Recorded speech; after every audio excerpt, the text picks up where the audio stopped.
I think we're going to continue onwards just in the Rav Shulchan Aruch. It's a lot of repetition I find in the Imrei Yaakov at this point. So we're going to go on to Sif Yud Beis, okay, in the Rav Shulchan Aruch. And he writes as follows: B'nei Adam shechez kasam gazlanim, v'chezkas kol mamonam gezel.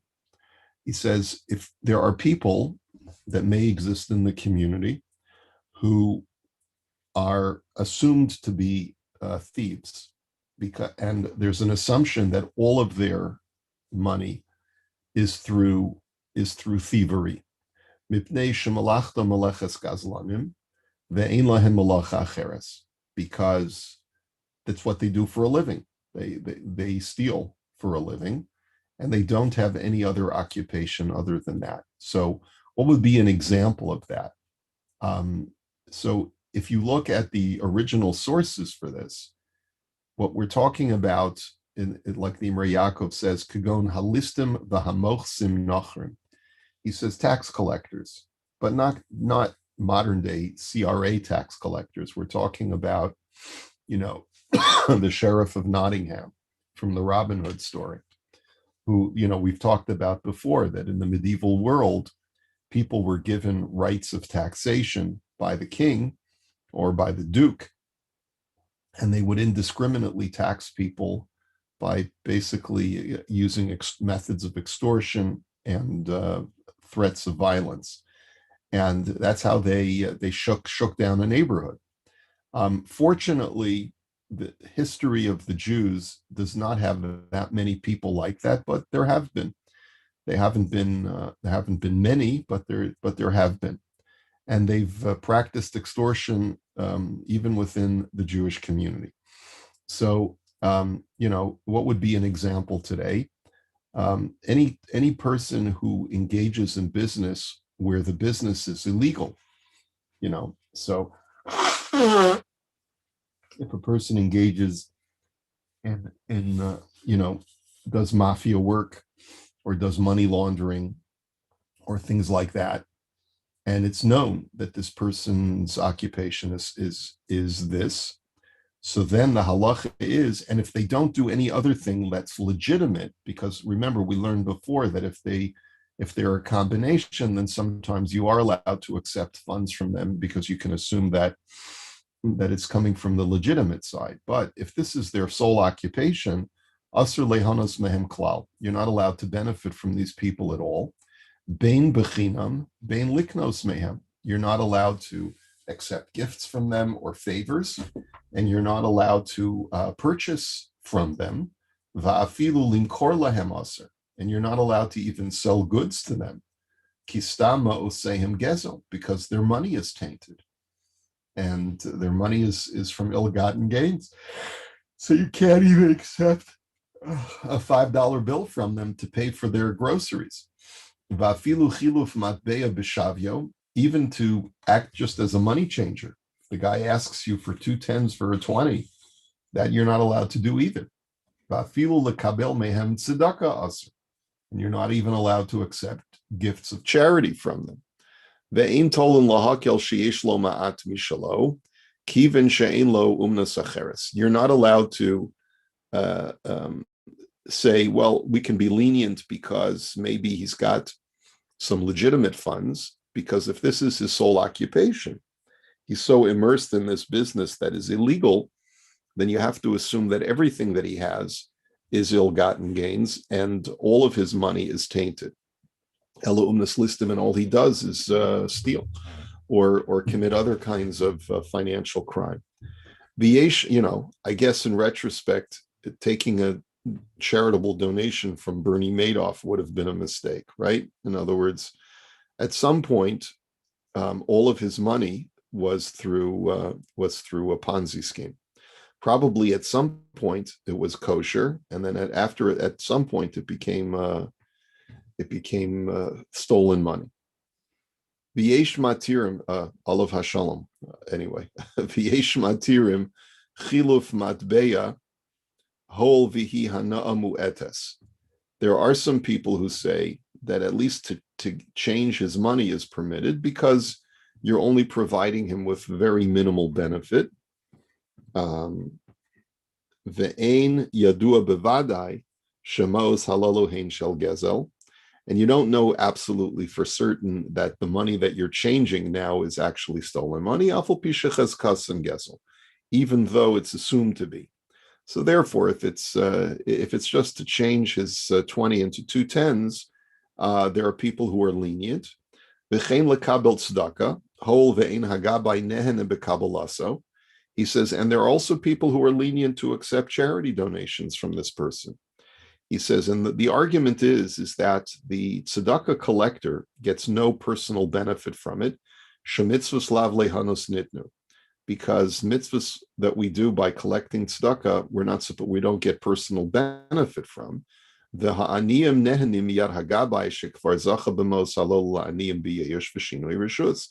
And let's say this money is stolen, but since it's changed hands and it's gone into the hands of the gabai tzedakah, the tzedakah collector, and he then distributes it to the poor, so it's already assumed to have undergone yeyush, plus changing of the hands from the gazlan to the tzedakah distributor.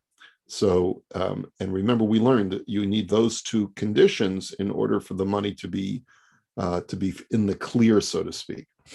And so, by the time it gets into the hands of the poor, it's considered to have sort of been properly removed from the original owner. And so that's the basis for why some people are lenient when it comes to accepting tzedakah, but provided that it goes through a middleman or a third party. But that's only if, there's an assumption that what he's using is stolen money. But if you know for a fact that this exact money was stolen, because it's marked bills and it's clear that it was stolen money, then of course there's never a heter to even do a small favor with this money, like breaking it, changing it, giving him 2 tens for a 20, or accepting his charity. He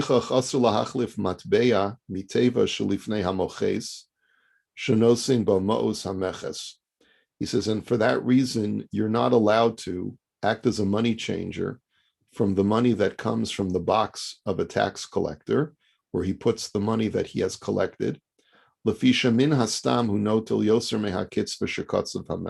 you have to assume that he's taking more money than what the king had given him permission to take, like the sheriff of Nottingham. And you have to assume that all the money in that box is completely stolen. And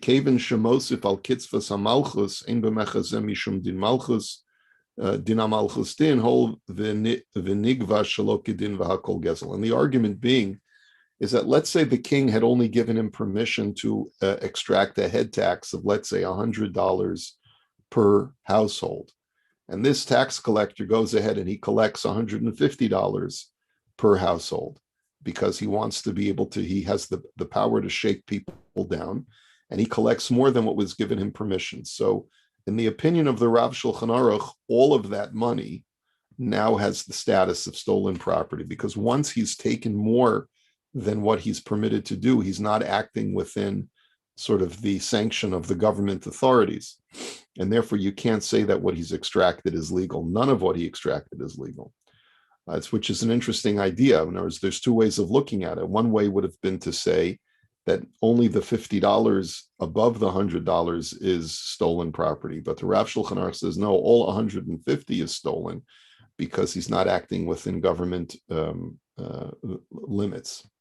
Umikol makom im hu chayev litin chatzi dinar meches ve'en lo ela dinar nos no lo velokech mimenu chatzi dinar neshu hu kematzel miyadav. But what you are allowed to do is, if you're face up against the sheriff of Nottingham and he says, give me $150, and all you have is two $100 bills, you are allowed to take change from his register and take the $50 change.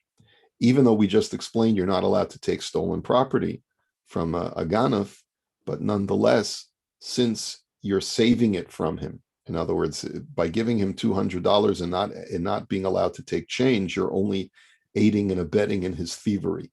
And that we do allow you to do, to take the change from him.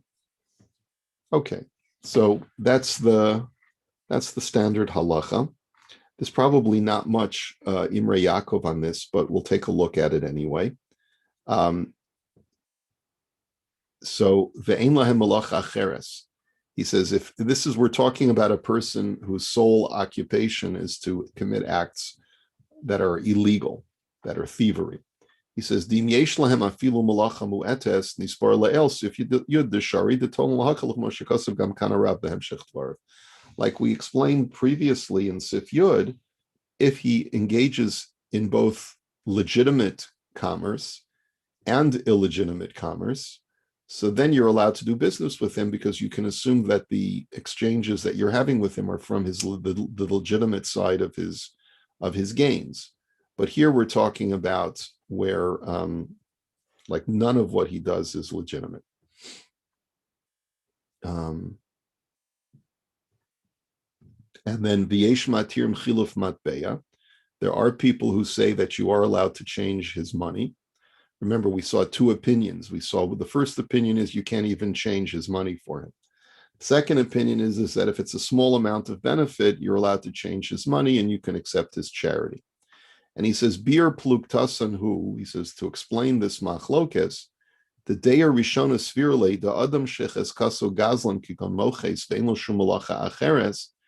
He says the rationale is as follows. The first opinion says that if a person's whole occupation is illegal, such as a tax collector, and he doesn't have any other source of income, as lo mi baya da asr lehanos mimenu hana gedola, so then not only are you not allowed to get any significant benefit from him, lekabel mimenu matana ushar hanaos, so like receiving gifts from him and other benefits, el afilu lifrot etzlo mimos of shebeveso nami asr. But even to provide him or to derive from him small benefits are usher as well. He says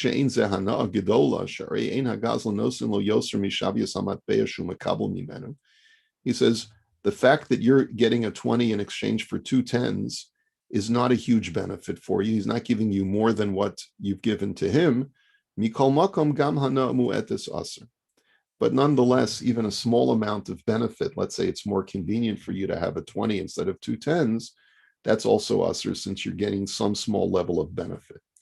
V'hayesh matirim spir lahu, the davka mimos shehin vaday gezel asur lehanos afila hana mu'etes.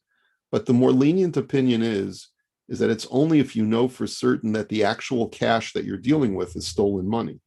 Avalim heim rak becheskas gezel, but if it's just that, you know, this is his occupation, so we can assume that the money is stolen, az hana mu'etes shel chiluf matbeya shari. Then at least getting a tiny benefit, a small benefit of changing money is permitted. V'lachein shari chiluf matbeya mimaos of shebeveso kevin shein zevadai gazul rak cheskas gazul. He says, and that's the reason, that's the rationale for the second opinion that's more lenient. Uli inyan dina, and then he says, as far as the psak halacha, he says, Shehuskar Bereisha Sha'asar Lifrot Mitevaso. I'm sorry, let me just make sure I'm reading from the right column. Inyan Dina. Let's see, Kufyud Zion, Kufyud Ches. Inyan Dina. Shehuskar Bereisha Sha'asar Lifrot Mitevaso. That originally he stated, I'm sorry, Ayin biurim deikar hu kedasa yesh matir. Sorry, I was reading from the wrong column. As far as the halacha, the biurim clarifies that you can be more lenient, and therefore that's on that basis we allow you to do small types of benefits from him. As far as the law of tzedakah is concerned, if you take a look at the Likutim over here, he writes, Itza b'shulchan aruch yoredeya simin reishin and dalav sif beis, desar akum, shesholach mamon liyisrael litzdaka, ein machzirin oso. Here's an interesting halacha from Yoredeya in the laws of tzedakah. if a Gentile ruler or any kind of politician who's in a position of power sends a gift of charity to a Jewish charity, even if you suspect that the money is stolen, you should not return it. And the reason why you should not return it is misham shalom malchus, is because of keeping the peace with the government. Imagine the level of insult that would be accrued if a Gentile mafia man sends a gift to the Jewish community, or a corrupt government official sends a gift to the Jewish community, and the Jewish community refuses to accept it. Not advisable, right? So therefore, what should you do with the money? You don't want to put it into the synagogue construction, because that's ill-gotten gains. So what should you do is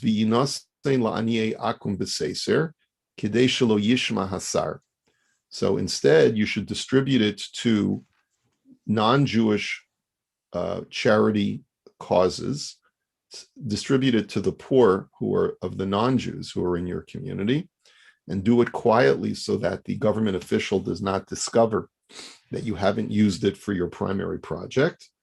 And then the Ramah writes on that,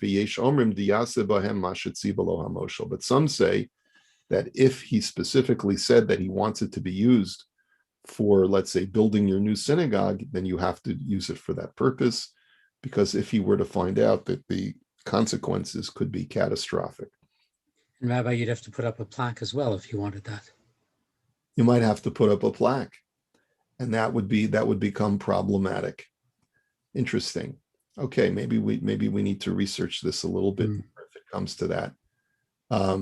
There have been charities that, when it was discovered, I remember the Milken, when Michael Milken went to prison back in the 90s, there was a school that was named the Milken School.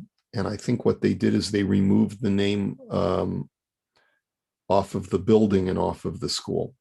I seem to recall that that's what happened. And it's because not only are there halachic issues, but it's a tremendous busha, it's a tremendous embarrassment for the religious institution to have the name of a donor who is a convicted criminal, and therefore assume that the money that he donated was gained through criminal activity, for that to be displayed on the school. Okay. But nowadays, that's not unusual at all to rename places because there was something in the past of the individual that wasn't even criminal at the time, but slavery owners and things like that, where they're renaming schools and streets just for that reason alone, that it's not acceptable now. Correct. Right. Okay. Kasav Harama. Let's see. No, this is not taking us anywhere. Kasav Harama de'ein mekabel nedav lebeis hakneses min hamumar. The Ramah writes in Yoredeya that if a mumar, a Jew who has turned away from the faith, wishes to give a gift for a synagogue's construction, you're not allowed to accept the gift. Aval hashach hevi b'shem shut mabit shemekabel min hamumar. But the shach brings an opinion that disagrees with this, that you are allowed to accept charitable gifts from Jews who have turned away from the faith. He says, because even though the Talmud says that you're not allowed to accept sacrificial offerings from a mumar, from a Jew who has left the faith, but that's only because these are sanctified objects, like an animal for the altar. Bias lebeis hakneses mikablin. But when it comes to sanctified items that are not sanctified with a capital S, right? It's not like it's kudshim in the technical sense, but rather it is tzedakah money that is going to go for the poor, or that is going to go to build the synagogue. that you are allowed to accept from a Jew who has left the faith. There are religious institutions to this day that I know of in Israel that at least profess to not be willing to accept charitable gifts from Jews who are not living lives of Torah observance. But they are in the minority, as I'm sure you can imagine. But fortunate indeed is a charitable institution that can be so discriminating with its donation acceptances that they can choose to decide who they will accept donations from. It's very rare for such a thing to exist. Okay. Rabbi, what about something more at home here? Like, let's say for membership dues, if you know a member who's maybe not, straight up in their occupation or everything, and you're accepting dues for their membership. Well, I think a synagogue has to be discriminating on who they're accepting membership from. What is it? What did Groucho Marx once say? I would never want to belong to a club that had me as a member, right? Would you want to belong to a shul that had known criminals as members? I don't think any shul should be willing to do that. Now, of course, so that's just a normal instinct, right? I mean, you shouldn't allow yourself to your shul to be allied with people who are known criminals. And that goes even beyond just accepting their membership contributions.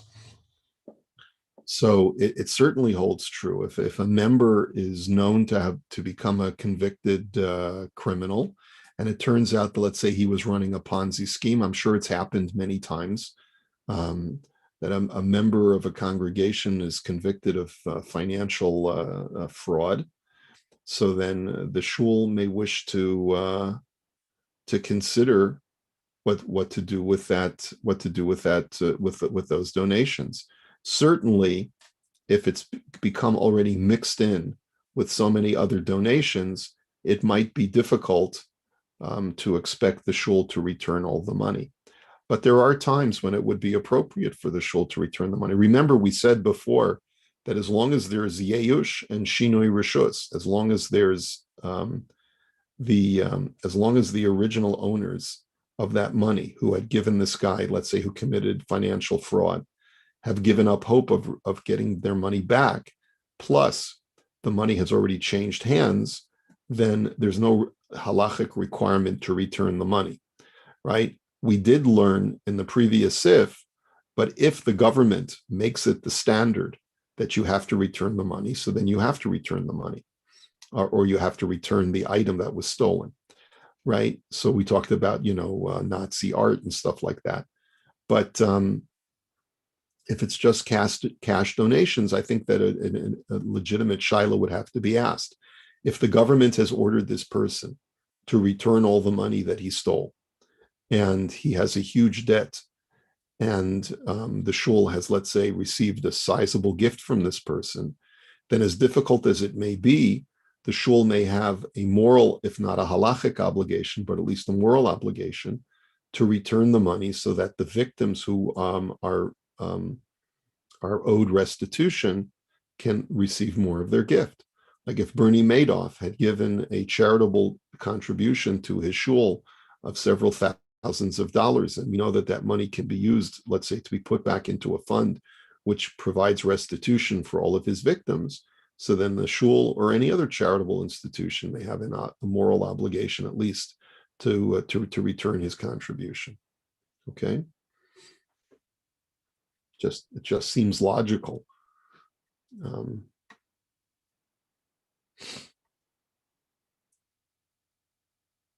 Okay.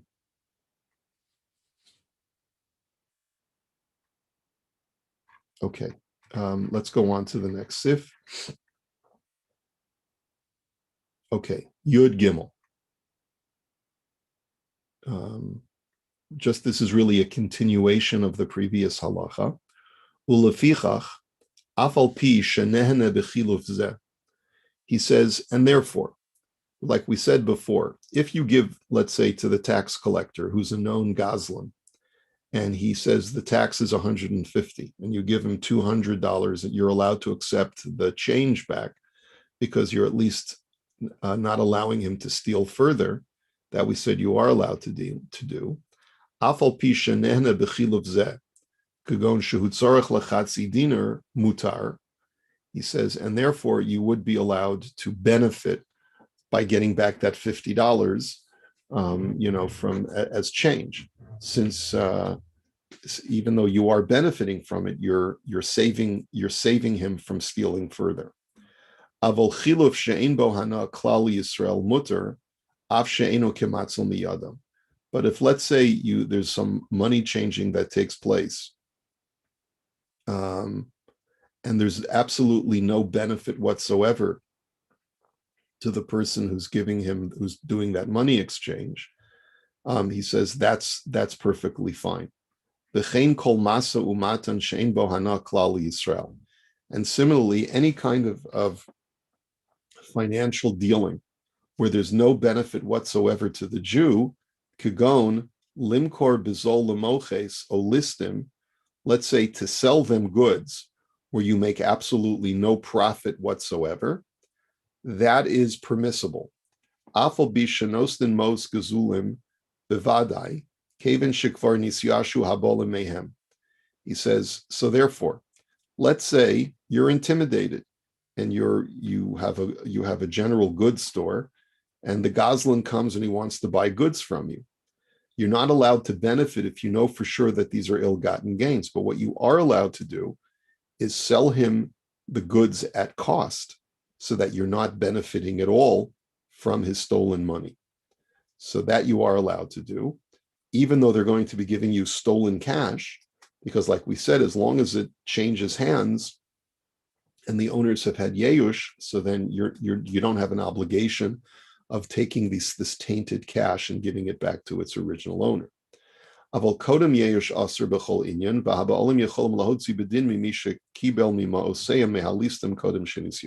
says you have to be careful, because if the original owners from whom the cash was stolen have not yet had yeyush, they still hope of, let's say, going to the authorities and retrieving this money.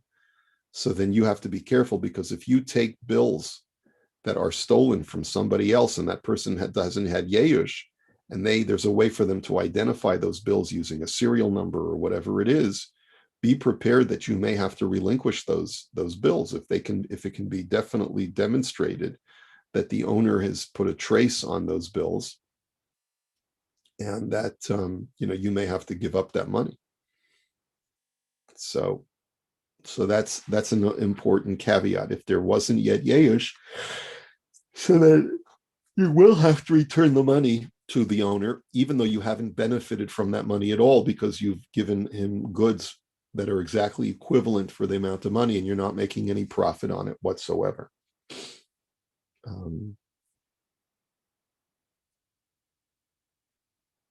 Okay. So I think this is where we'll hold it for today.